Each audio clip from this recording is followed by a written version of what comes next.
So the first information that we have to share is the environmental remediation work at Rolling Hills. The soils work primarily is complete out on the site.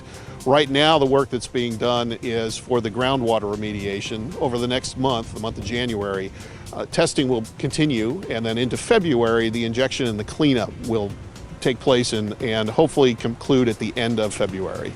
The other work that's ongoing right now is cleanup around the 4 primary water bodies or the ponds that are out there. Right now, the work is being completed on Lake Jeanette.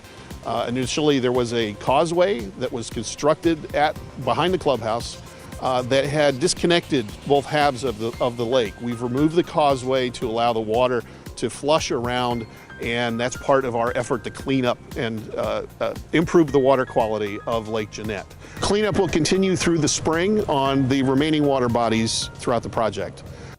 In the meantime, we're moving forward with refinement of the conceptual master plan for the project. Originally, we had a master plan that we presented at several public workshops before the county purchased the property. Now that we own the property, we'll be going in and doing detailed exercises and detailed design on specific areas of the project and pairing those up with potential funding dollars.